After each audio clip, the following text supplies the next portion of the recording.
Resonancias nodales, diseñando sentido en un mundo desconectado. En el episodio de hoy, hacia el reino de la materialidad, diseñando las tecnologías inexistentes de Philip K. Dick, de Duarte, Facchetti y Yabuz. A ver, pensemos en esto.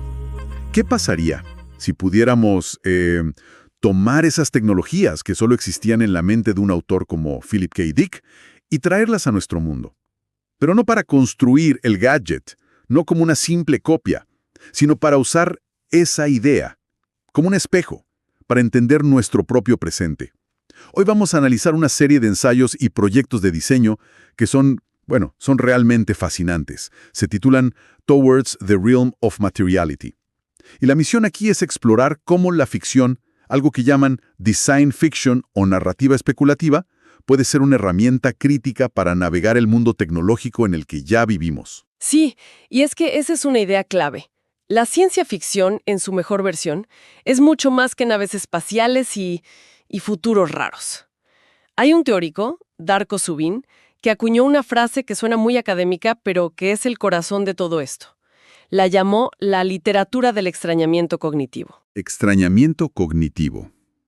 Ok, eso suena a algo que necesita un manual. A ver, para los que no estamos familiarizados, ¿qué significa eso en la práctica? Piénsalo así. La ciencia ficción toma algo que damos por sentado.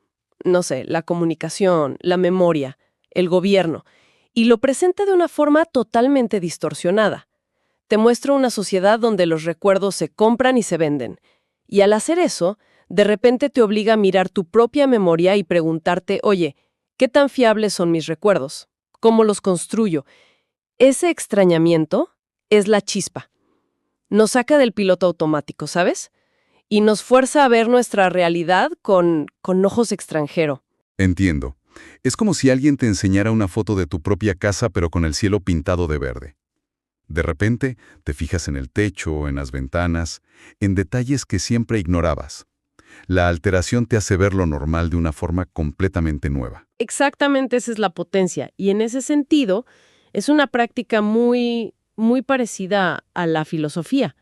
No se trata solo de predecir el futuro, sino de usar esos futuros posibles para cuestionar el presente.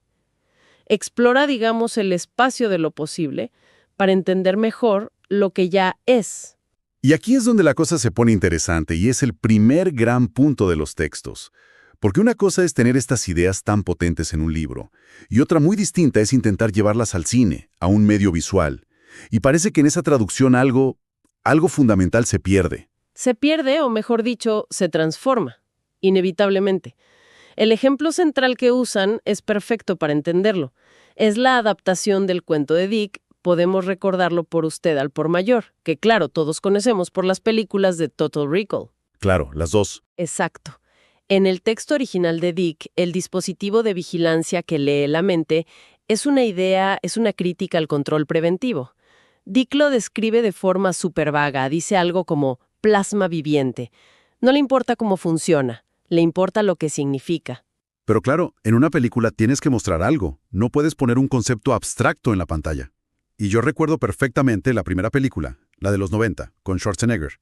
Esa escena es icónica, exacto, y es icónica por cómo resuelve el problema.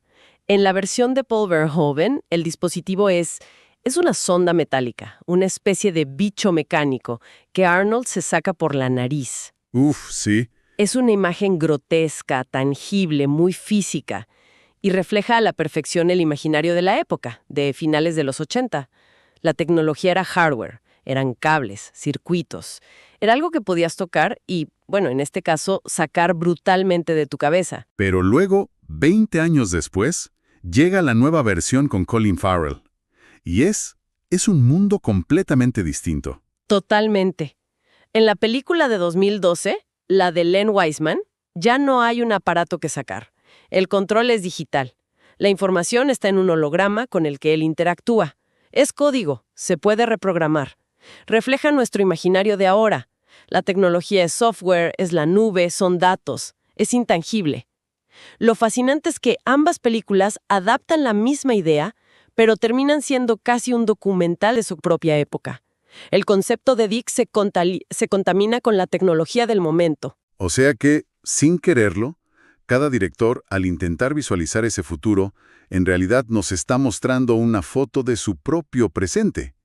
Y la crítica social profunda sobre la vigilancia se puede convertir en un mero espectáculo de efectos especiales, ya sean mecánicos o digitales. Y ese es el gran riesgo, que el extrañamiento cognitivo se quede en simple espectáculo visual. Por eso, el proyecto que analizamos propone algo radicalmente distinto. Dice, olvidémonos de la adaptación fiel. En lugar de eso, vamos a reactivar la mirada crítica de Dick. Tomemos sus tecnologías y rearticulémoslas para los problemas de hoy. Eso, en esencia, es la narrativa especulativa. Me gusta esa distinción. No se busca la equivalencia, no es hacer una copia exacta, sino algo que los textos llaman encontrar el eco. Suena muy poético, pero ¿qué significa en la práctica? Encontrar el eco de un problema. Significa que la tecnología en sí no es el punto. El punto es el dilema ético o social o político que esa tecnología destapaba. Uno de los textos tiene una frase que es demoledora. Dice, el progreso puede caracterizar a la ciencia y la tecnología, pero nunca a la ética y la política. Uf, qué frase. Eso es potente. Quiere decir que estamos condenados a enfrentar los mismos demonios, solo que con disfraces nuevos, más sofisticados. Exacto. La vigilancia, la manipulación de la realidad, las nuevas formas de control. Esos problemas no desaparecen con una nueva app, solo se transforman. Así que encontrar el eco es preguntarse, si Dick estuviera vivo hoy, preocupado por la memoria y la verdad, ¿no estaría escribiendo sobre la posverdad y los algoritmos en lugar de sobre implantes quirúrgicos? Entendido. Entonces, a ver si lo capto. El ejercicio no es construir el objeto que Dick imaginó, sino diseñar un objeto hoy que nos provoque la misma inquietud, que nos plantee la misma pregunta filosófica que él planteaba en su tiempo. Es usar el diseño para forzarnos a pensar. Suena increíble, pero ¿cómo se ve en la práctica? Los ejemplos concretos del proyecto son la mejor respuesta. Son brillantes. Empecemos con uno que viene de la novela Ubik, el Homeopape. El Homeopape. Recuérdame, ¿qué era en el libro? En la novela es una máquina parlante que cada mañana te imprime un periódico, pero totalmente personalizado, y no solo según tus intereses, sino según tus sesgos, tu estado de ánimo. Si tienes resaca, le pides chismes y te imprime chismes. Un momento. Eso suena inquietantemente familiar. Es básicamente mi feed de cualquier red social, solo que en papel. Un algoritmo que me da exactamente lo que quiero oír para mantenerme enganchado. Precisamente. El eco de esa idea ya está aquí, pero el proyecto de diseño de María Calzalari lo lleva a un lugar mucho más profundo y perturbador. Ella se fija en la palabra homeo, que remite a homeostasis, el concepto biológico de mantener un equilibrio interno estable en el cuerpo. ¿Y cómo conecta eso con un periódico? Es que lo desconecta. El nuevo dispositivo que ella diseña no es una impresora, es un auricular. Inspirado en la acupuntura, el auricular monitorea constantemente tus biomarcadores, niveles hormonales, ritmo cardíaco, tu estado de ánimo químico, digamos. Ok. Da un poco de miedo, pero hasta ahí te sigo. Es como un Fitbit para las emociones. ¿Pero qué hace con esa información? Aquí es donde la idea explota. El software del dispositivo está conectado a todo el contenido digital que consumes y lo adapta en tiempo real para mantenerte en un estado de homeostasis, de felicidad, de equilibrio. Si estás leyendo una noticia sobre una crisis económica y tus niveles de cortisol suben, el software empieza a cambiar palabras en el texto, suaviza el titular, altera los colores de la página, todo para que tus niveles de serotonina vuelvan a un estado óptimo. Espera. ¿Me estás diciendo que el dispositivo alteraría una noticia sobre una catástrofe para que yo no me estrese? Eso es aterrador. Ya no es fake news, es therapeutic news, noticias terapéuticas. La verdad objetiva se vuelve completamente secundaria a mi equilibrio químico personal. Exacto. La crítica se desplaza. Ya no es sobre la personalización de los medios, es sobre la tiranía del bienestar. El control ya no es externo y opresivo, es interno y seductor. Porque, a ver, ¿quién se opondría a sentirse bien todo el tiempo? Se convierte en la forma de control perfecta, una jaula de oro bioquímica. Es una idea que te deja helado. De verdad. Pasemos al otro ejemplo, a ver si me recupero. El de la memoria extrafactual, la idea detrás de Total Recall. En el original de Dick, la idea era un implante quirúrgico, un procedimiento invasivo muy del siglo XX para meterte en el cerebro recuerdos falsos de unas vacaciones en Marte que nunca tuviste. Reflejaba esas ansiedades de la Guerra Fría sobre el control mental, la manipulación del cerebro. Muy tangible, muy físico, como la sonda en la nariz. ¿Y cómo se actualiza esa paranoia a nuestro mundo de datos y redes sociales? Pues el proyecto de Eleonora Lunardoni es diabólicamente brillante. Traslada el concepto al mundo de la posverdad y la economía de plataformas. Ya no es una cirugía, es un servicio en línea. Una app llamada Mnemelon funciona como si fuera un Airbnb o un Amazon, pero de los recuerdos. Una Amazon de los recuerdos. ¿Cómo funcionaría eso? Le das a la app acceso total y voluntario a todos tus datos. Perfiles de redes sociales, correos, historial de compras, geolocalización, todo.